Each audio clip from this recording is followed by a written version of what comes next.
Hey everyone, with 1.0 being out for a good while now, I thought it'd be a great time to update my base video to help you guys determine where you should build your base. If you haven't seen my first video, then I suggest you watch that. This is just adding more base locations on top of what I said before. Today, I'll go over some bases in the main game, but mostly going over some Portal World ones for a quick supply run. For those who supported Abiotic Factor and spent a little bit more money getting the supporter pack, you'll have access to Torii, the first in what appears to be many multiple homeworlds coming soon. Homeworlds are as they sound. They will function as a great place to make a base without the worry of the outside world danger. To access the homeworld location, go from the central lobby at the start of the game, turn left, go past the stairs leading to the office sector, and continue until you see this doorway. You'll need the keypad hacker level 1, but once you have that, go ahead and enter through the pink portal up ahead.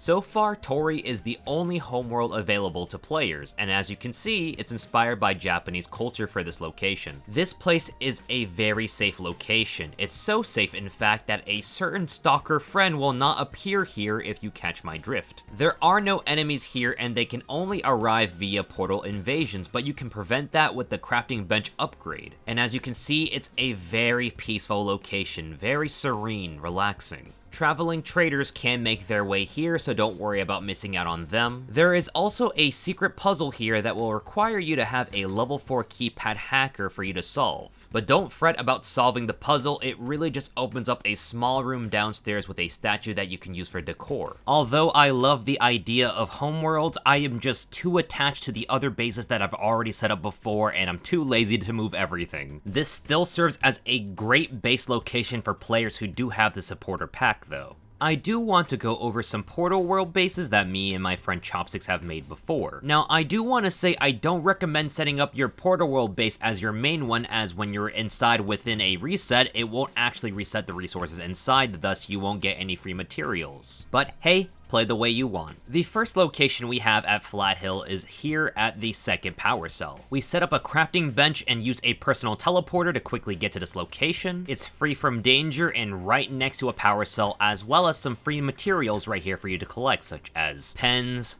cleaning liquids, oils, and boxes of screws. Downstairs we have some nachos for you to collect, more arcade machines if you want to use that as a light source. And back where we entered, if you just go down this shortcut over here, you'll find these metal pipes in case you need some more. We set up these rope plants over here to quickly navigate going between here and the beginning location of Flathill. We recommend that you put a bridge over here because the rope plant will throw you forward and you might end up falling to your death. Rope plants will actually come in handy when trying to get around Flathill, so I highly recommend that you try to get a bunch set up. With all of this, you have a lot of different ways to go about in Flathill rather than following the same pathway going from power cell to power cell. Here's one last little fun fact. You can kill the unkillable composer with a rocket launcher, so if you have one and want some revenge, go crazy.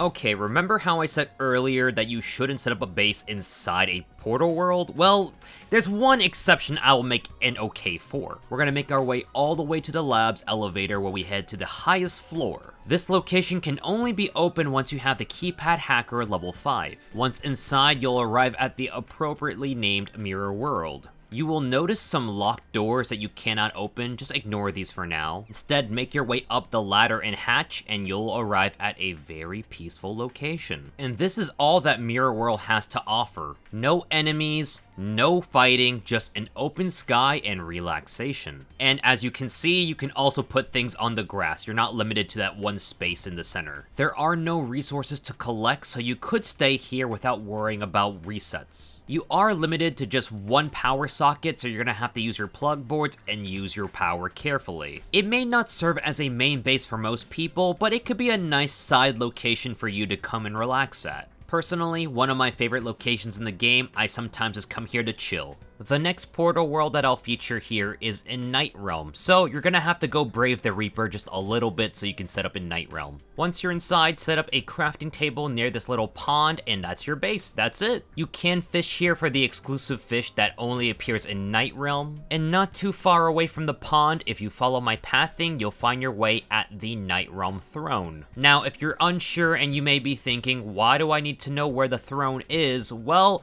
this is one of the most important things in the game because when you have the black fog weather event in your main game, you can get rid of this weather event by just simply sitting on the throne. And if you're like me and you're not a fan of scary things, then you can set up a quick teleport here to the Night Realm so you can get rid of that as soon as possible. We set up our base in Cannon at the very far end of it. When you start off at the end of Cannon, you're right nearby Riggs, who will have the lodestone right in her hut. And if you need to explore Cannon any further, I believe it's easier to go backwards than forward. And that's it. Go ahead and gather all the materials you need and then head out when you're done. If you're heading towards late game, you'll notice that a lot of items require something called digital gold. Set up a teleport for Space Queen so that way you can gather all the coins and crown to dismantle for materials for digital gold. We set up our base in this igloo here, and it seemed like it was the safest place so that way it wasn't attacked by any enemies. Our base in the village of the Exors was set up in this little camp left by other researchers. It hasn't been attacked as far as I've noticed, and so far it seems to be a great place to gather resources on every reset. Behind us is Transcendium, which is the biggest reason as to why we come here for resources. And in the water, we have a neutrino mapper and a power cell to collect as well. In case you need a reference on where to find this base by going left facing the fungal thing in the center of the map, walk in this area until you find water, and there you'll find the base that you can replicate this as well. Let's make our way to the furniture store. The furniture store is a great place to get furniture. This area is peaceful up until you have to activate the 5 buttons to leave. Once you press one of the 5 buttons, zombies will endlessly start spawning in. To completely circumvent all of that, grab some rope plants the next time you come through this area. So instead of having to press any of the buttons here, you can just simply use the rope plant to go up and down. Upstairs is where we place our crafting bench for teleporting in. Then on resets, we just simply take the flower rope back down and gather all the furniture we need. Also, if you listen carefully, you don't hear any more banging of all the zombies at the windows and doors. And the dark, rainy, gloomy weather outside kind of makes for a really chill kind of environment to hang out in. Honestly, would hang out here more often. Of course, before a reset. And those are the majority of the portal worlds that we explore often to get resources. For every other resource, we just make the long walk over because we just don't really mind it that much. Now let's get into some bases that some people suggested to me that I actually never thought of, and these are pretty creative. This first base is located within offices, and it's just right up this elevator over here. Let me take care of this big guy over here real quick.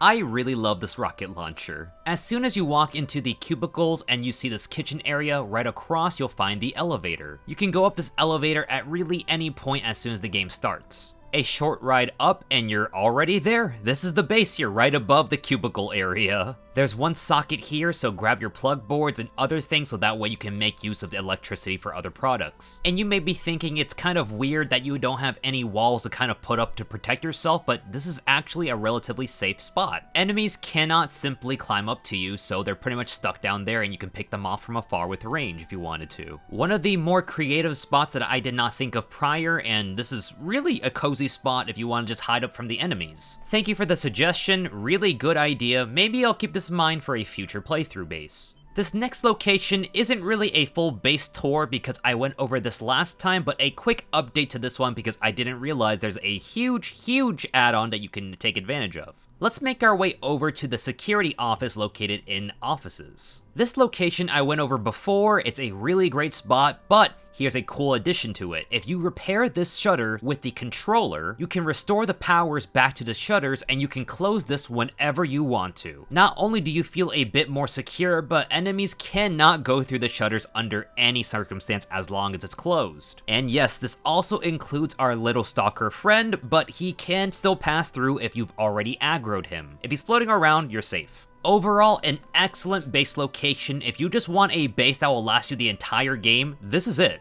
This next base is located right near the central lobby of the game. Some players have taken up base at the tram station right nearby. Make your way to the other side of the tram station and you'll find one socket for you to use. It's a fairly small area to work with, but you can still make it nice and cozy. And with the convenience of being so close to the trams, you don't have to worry about heading all the way over to make use of them. And if you don't want to take that walkway by the side, you can try to make some jump pads to jump over to the other side. Really great idea, never would have thought of this myself. While we're here, we're gonna take the train all the way over to manufacturing. More specifically, the other manufacturing train that leads close by the train portal. In my last video, I said I couldn't find any good spots for bases in manufacturing. Thankfully, somebody corrected me. There is one good spot that I now will agree with. Here in this spot, you can pretty much build at least 2 crafting tables, so that way you can make use of both sockets nearby and stop any enemies from spawning in. But once you got that set up, the whole entire tram station is your base. You got a bathroom nearby, train portal so you can get some supplies on every reset, and a tram leading all the way back to Central. Honestly, props to you guys, I could not have thought of this base location myself. Rejoice, manufacturing enjoyers, because I was wrong this time. You're welcome. This one, I feel a little bit stupid not thinking about this earlier, but this location is great for bases in labs. In the section where all the turrets are, once you reconfigure them, they will aim and shoot at anybody who is not you. I thought this was more for story purposes, but actually in-game, the turrets will aim and fire at any enemy, making this one of the best naturally defended areas once you obviously go through it and reconfigure the turrets.